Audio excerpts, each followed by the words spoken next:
Geek Therapy Radio.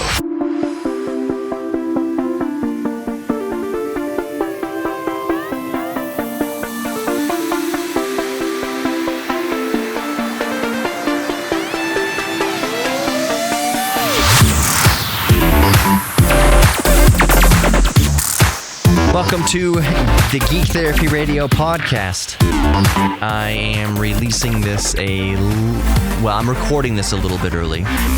I think I'll release this on Thursday. This is going to be a busy week for me, so I'm knocking these out. I already recorded the show for the weekend. I've already put it in the system. It's ready to go for Sunday.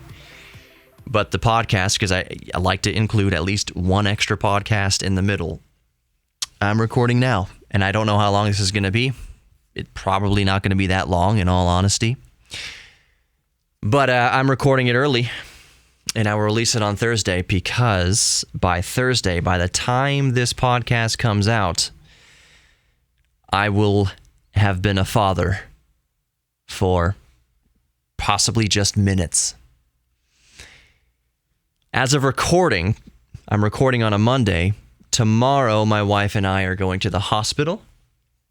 That's when we are scheduled to induce. And we are very excited. I'm going to be a dad. By the time you're listening to this, I'm probably going to be a dad already. You know what I'm going to do? And I apologize a little bit for this because if you listen to the radio show podcast that comes out on Sunday, I'm going to mention all of this again. But this is a sneak peek just for my podcast listeners because you have all been so great to me and so supportive, and I love hearing from you and all your geek things and so much encouragement from all of you about becoming a dad. You've been there before. You've been in my shoes. You know what I can expect. And you've been awesome. So I'm going to let you in on a little secret here before I let my radio listeners know. His name. My son's name.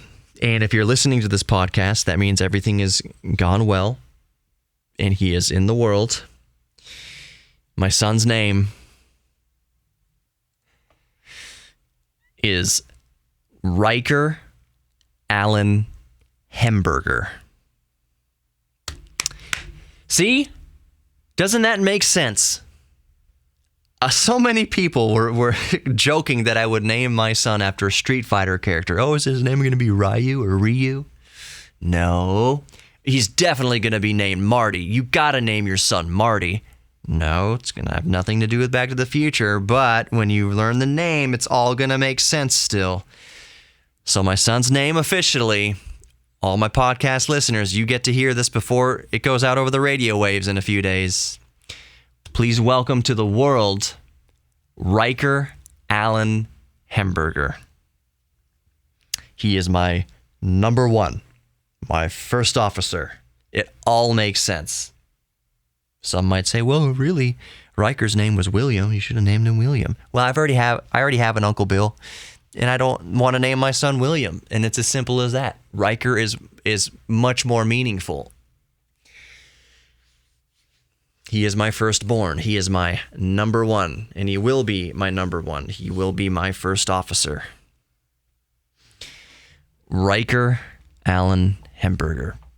Also, it's kind of a rarer name. I think it's Nordic. I believe it's Nordic in origin. You know what we'll do on the podcast right here? I'm going to look it up. I'm going to look up definitely. My wife has told me but I haven't heard it, the exact definition recently. Riker meaning, maybe.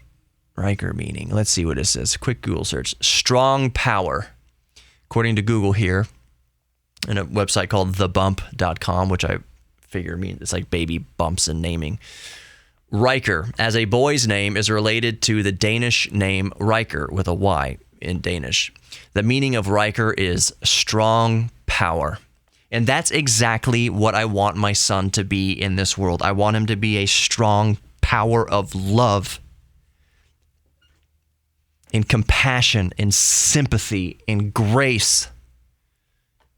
We need that. When I die, I want to leave a legacy of strength in this world through love. And that's how I'm going to raise my son.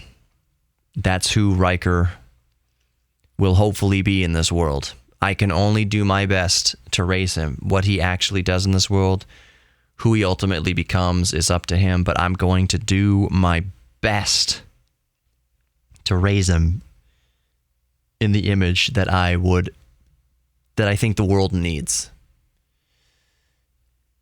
Anybody can be a father. Not everyone can be a dad. And I am going to raise my son the best I can. And I know a lot of you dads out there listening right now, that's exactly what you're doing. And you're maybe at more advanced stages of raising a child than I am. You can do your best. All you can do is do your best. And I promise that I'm going to do my best. I'm going to do right by Riker. And maybe in a few years, when he's old enough to comprehend speech and know, we can go back and listen to this. I recorded this a few days before you were born, son. Be a good man. It's so much better. I promise you're going to have ultimately a better time in this world by being a good man, being a strong man, not in the ways that the world can lie to you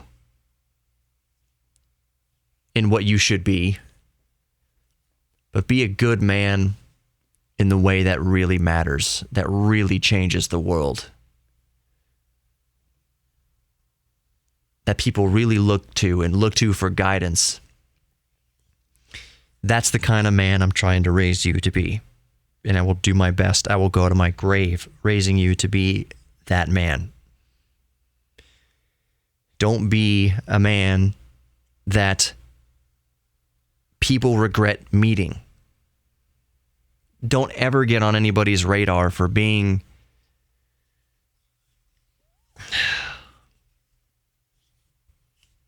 a bad person, for being abrasive, for being selfish, for being rude, for being angry, for being violent, for being sexist, for being a pig, for being sloppy, for being gross. Don't ever get on anybody's radar for those reasons. Be on their radar because you are a good, upstanding man in a world that so desperately needs good, upstanding people. I know I'm going to tell you this every single day from the moment you're born, that I love you. I love you with all of my heart. I love you so much. I'm recording it here. I'm going to say it so many more times in the show. I know that over the course of my career, I'm going to tell you that I love you with all of my heart. I'm going to tell you I love you so much you're embarrassed about it as you grow up. But I know that when you're older, you're going to appreciate it. And I know that when I'm gone, God willing, 70 years from now, many, many decades from now, but God forbid something happens before then, you have this audio record, and you will always have a record, and you always know in your mind from me telling you every day, from the moments in your life that you were embarrassed that I tell you so much, I love you. I will always love you forever, for infinity. This recording will be around forever. You will always have a reminder of my love. If there are days that you go through and you don't feel like you're being loved, maybe you go through your first breakup, or maybe I do something that hurts you. Maybe I do something that offends you. Maybe you can't understand why I do. Maybe you can't understand the discipline. I don't know. If there's any time in your life you go through a phase where you feel like you're not loved enough, know that you are, that I love you with all of my heart, and your mother and I love you with all of our hearts. We pour all of our love into you, all of it. Always know that, and be strong in it. Let that give you strength to be a good man. When you're loved, you're invincible. When you know you're loved, you are invincible. When you don't think you're loved, you're vulnerable. That's why I encourage everybody, but especially you, to know you are loved. When you are loved, you're invincible. It gives you the strength and courage to be a good man. So I love you with all my heart. Your mother loves you with all of her heart, and we always will. Even after we're gone, we will always love you forever.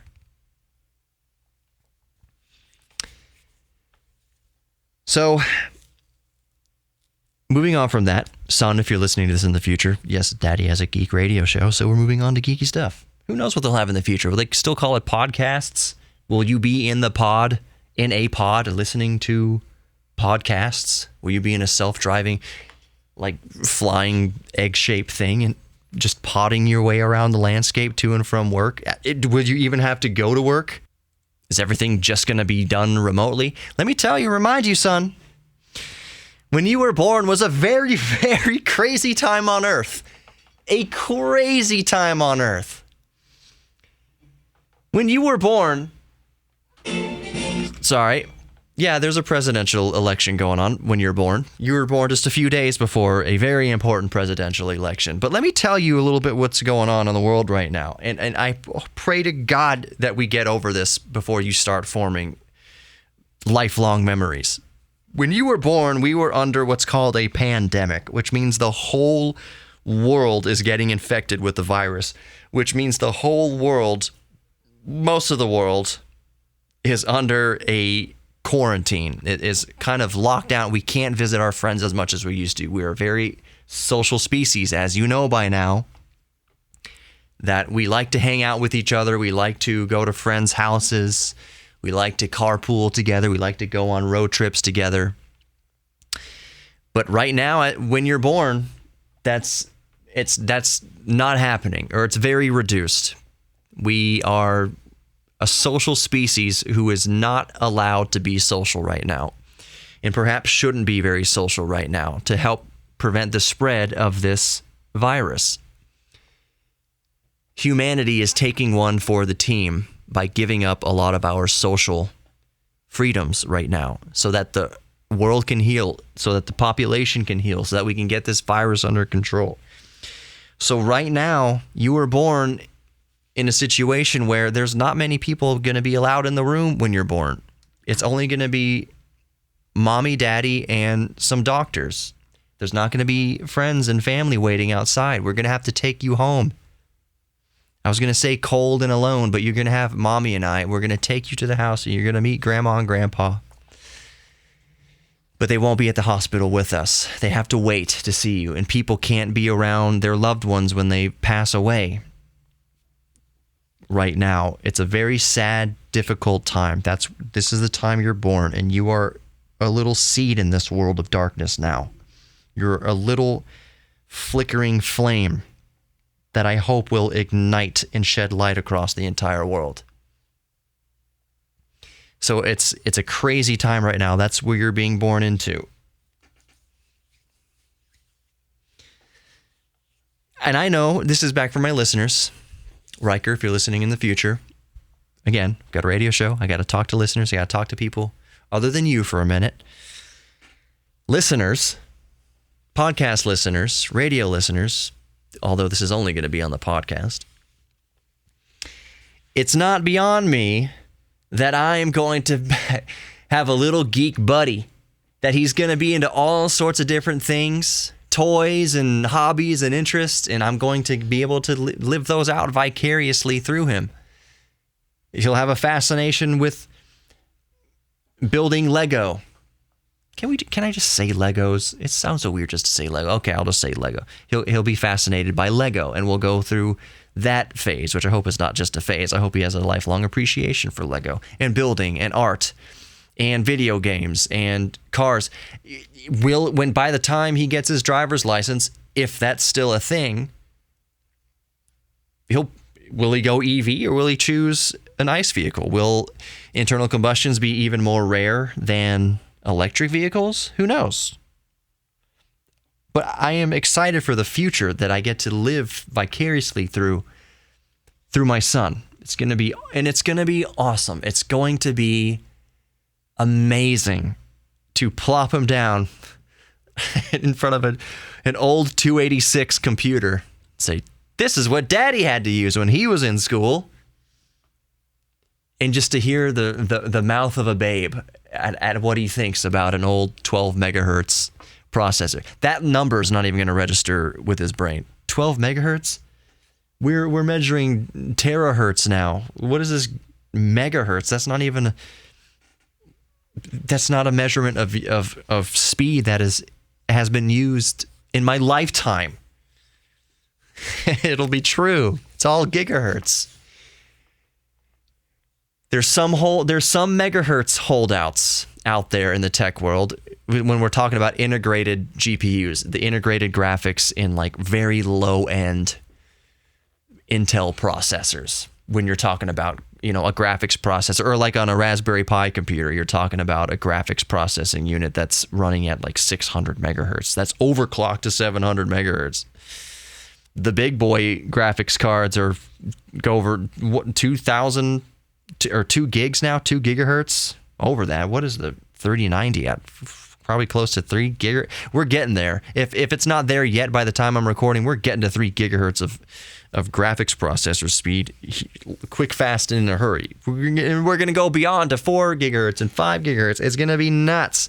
The point is, when I plop down Riker in front of a computer that runs at 12 megahertz on a 640 by 480 screen or less resolution, and show him a floppy disk in CDs, for God's sake, it's going to be amazing to watch his brain processing it.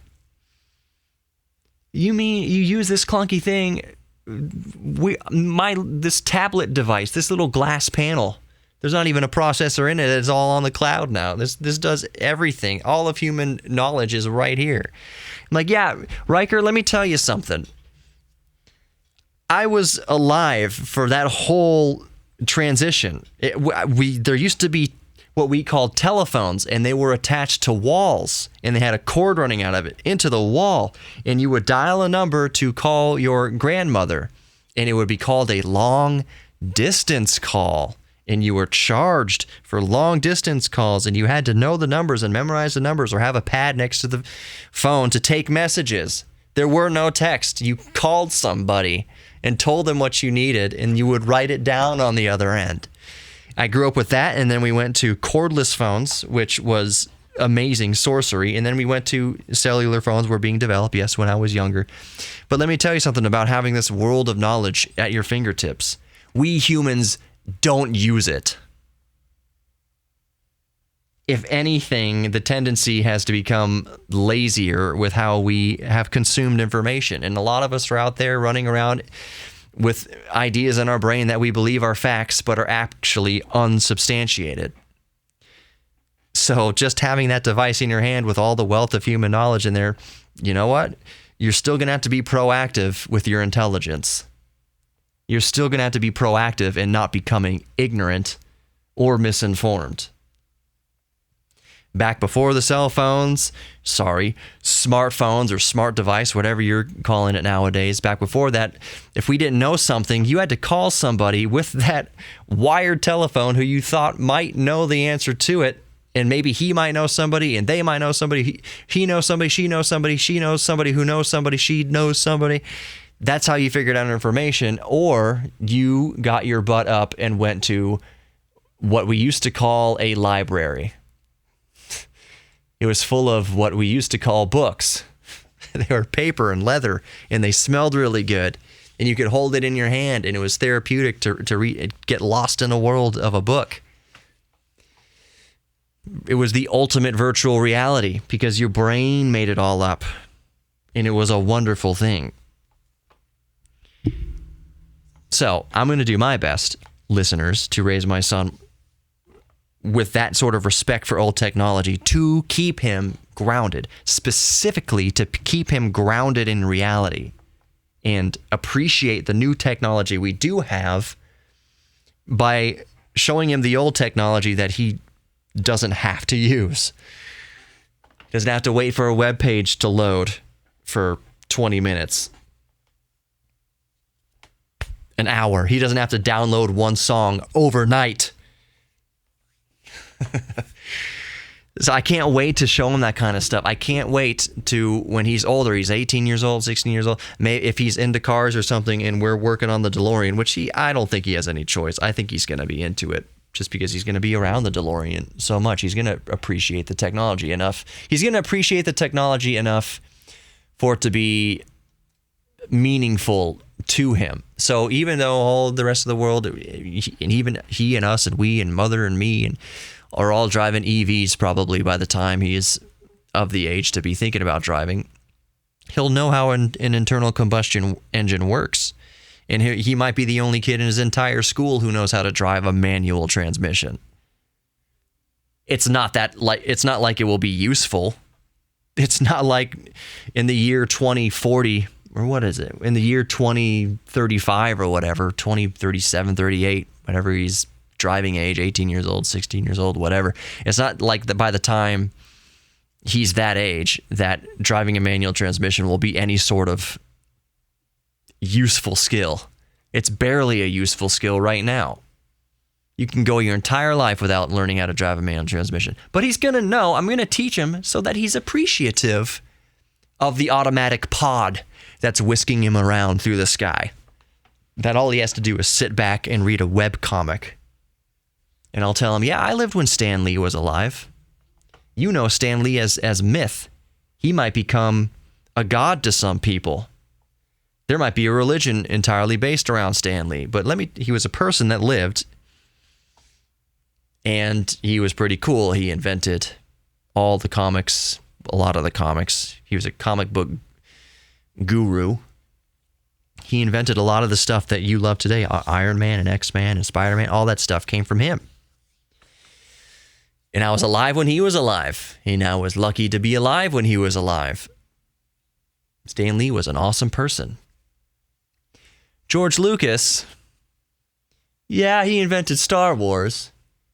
And I can't comment on him personally, but a lot of people said that, he lost his way maybe with Star Wars, that he should have got away from it quicker than he did, and maybe he went back and ruined things a little bit too much. But speaking of the devil's son, you can make your own decision on that. Let's play you Star Wars A New Hope. Let's play you the Star Wars from 1977, and then I'll play you a recent one, and you tell me which one you like better. You know what? Because I know, listeners, listen, there's a very good chance, unfortunately, that he's going to think the original Star Wars is ridiculous. That it looks stupid, and it's campy, and looks bad, and he might think that. He might think the acting's bad, like whatever. He might not enjoy it. He may not enjoy it compared to something that's all new and flashy and whatever in 3D. Who knows? And that's fine. But he'll at least have some sort of education and experience with, here's the original Star Wars from 1977. Here's a recent Star Wars. Do you think at any point during the process that George Lucas, lost sight? Or do you think he didn't, based on the beginning, maybe he didn't have the sight you thought he should have had by the end? I don't know. What are your thoughts on it? Let's go through all of Star Wars, and you can make your own opinions about Star Wars and George Lucas. Who knows? It's just going to be fun to show him all that, and it's going to be a blast to show him Back to the Future. Back to the Future, though, you know what? And I'll start wrapping up here. Back to the Future. And I don't think it's just because I'm biased, because I've heard people, friends and family mention this recently, that Back to the Future is one of those 80s films that still holds up really well today. That's very entertaining, and people like watching it. The story's engaging. The pace of the movie is good. The acting's decent, if not good. That it still holds up today, even by modern standards in 2020, by the year my son is born, that in modern times, 21st century, a movie from 1985 still is entertaining today. It holds up just as well today as it ever did.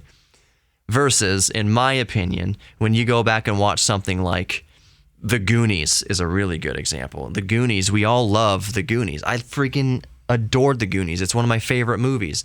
I went back to watch it for the first time in like 15 years recently, and The Goonies doesn't hold up. It's really quite bad in a good way. We thought it was the cat's meow back in the 80s and through the 90s. The Goonies was amazing. Watching it back now is like, this movie, the pacing is really weird. The story is really, it's really a weird kind of discombobulated movie. And you know what? I will go out on a limb and say this right now. E.T. is still a great movie, but the last time I watched E.T., and there had been a 10-year span in between it, E.T. moves so fast. The pacing of the story is like, I don't remember E.T. being this short. I don't remember such huge jumps in the story. It seems like there's no time between E.T. landing and meeting Elliot, and then the time the government is trying to scoop him up. Like, there's no time. In my mind, having watched it in the 80s and 90s, it's like Elliot and the friends got to spend a lot more time with Evie, you know, the flying bikes and everything. It seemed like there's a whole lot more adventure there with E.T. They went on a whole lot more adventures. But really, if you go back and watch E.T. right now, he meets Elliot, and then it seems like the next scene, he's being bombarded by the government. The house is all zipped up, and the tubes are running everywhere, and they're trying to experiment on E.T. and grab him, and E.T.'s sick. It seems like no time between E.T. landing and all that. Like that bike scene, that's one fairly brief scene in the whole movie. The pacing is just weird. It doesn't hold up nowadays, to me. It's still a fun movie, but if it were released now, if E.T. came out for the first time now, there'd be a lot more kind of development of characters and development of the story. It wouldn't be so like bang, bang, bang, movie's over. That's what E.T. feels like now. But I'm going to love showing Riker all that stuff. Sarah's going to roll her eyes. All right, son, it's 80s movies night. Oh, we're going to watch... what's the movie Sarah wasn't too fond of? She's a trooper. But there are some 80s movies that we watch, and she's just like, I don't... You know, it's great that you like it. I don't know if I'd watch it again, but... I think Goonies was like that. Goonies was a one watch, and then even for me, it's like, I don't need to watch Goonies every day. I felt like Goonies had such a higher place in my mind before rewatching it. Now, honestly, I'd be fine if I only ever watched Goonies one more time in my life, and that was with my son, for just to hear that my son doesn't like Goonies. It's not a movie that I'm going to watch over and over. I'm going to watch Back to the Future 16,000 more times before I die. And my son's going to watch it 16,000 more times. That's just what's going to happen. And then I will leave the DeLorean to him. It will be a 100-year-old car, which is crazy. That's so crazy to think about. All right, I'm going to end it before 30 minutes so I don't have to put the ad in here. How about that? Oh, that's smooth. Let's just end it here. Thank you so much for listening to the Geek Therapy Radio podcast. Riker Allen Hemberger is here. But if you're listening to the podcast, that means everything went well and I posted the podcast. I can't record anything on the day of or a few days after. I'm going to have my hands full of green poopy baby diapers. I'm going to be busy. So I love you all. Thank you for being so supportive. Thank you from the bottom of my heart. Thank you for, even before he was born, showing your love for Riker Allen. I love you all for it. Thank you so much. And I'll talk to you soon. Right. You're worthy of love. You are worthy of love, giving and receiving love. And you're worthy of your own self-respect. Embrace your inner geek. Share it with others. And now, before the 30-minute deadline, I'll talk to you later. Peace.